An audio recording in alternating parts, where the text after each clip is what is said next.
Ай астындағы күнекей қыз. Ертеде бір хан болыпты.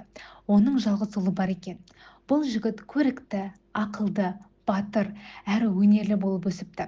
Бір күні хан баласына: «Балам, сен есейдің. Енді сенің отау құратын уақытың келді. Қандай қызды қаласаң, мен соны алып беремін» дейді.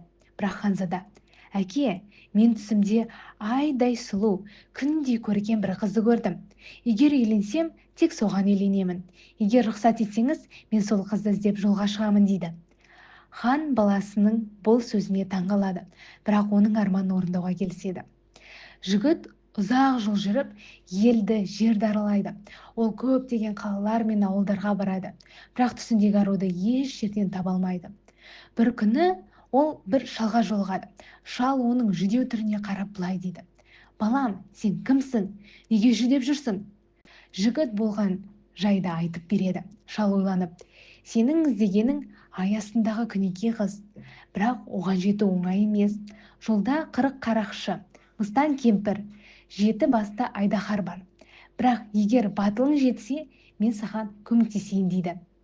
Жігіт қуанып шалға алғыс айтады. Шал оған бір қылыш, сиқырлы қалта және қанаты тұлпар береді. Бұл қылыш 40 қарақшыны жеңуге көмектеседі. Ал бұл қалтада сиқырлы күл бар.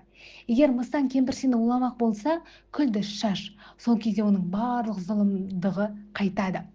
Ал қанаты тұлпар сені күнекей қызға жеткізеді» дейді шал. Жігіт шалдың айтқанын алып, сапарын жалғастырады. Көп ұзамай ол бір үлкен орманға келеді. Бұл орманда 40 қарақшы жүретінін естіген еді. Жігіт батылдығын жинап, қарақшылардың ұясына кіреді. Олар оны байлап тастағысы келеді, бірақ жігіт шал берген қылышты суырып алып, оларды жеңіп шығады.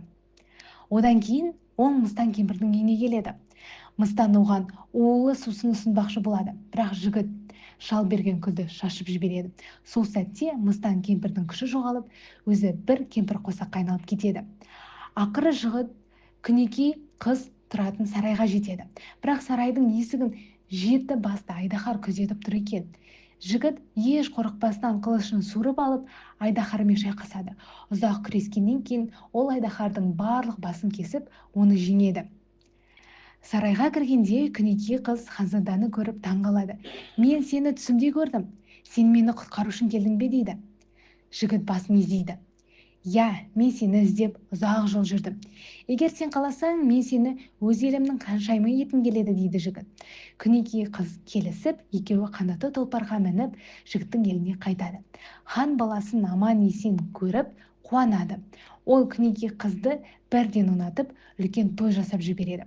Содан бері ханзада мен күнекей қыз мәңгілік бақытты өмір сүріпті.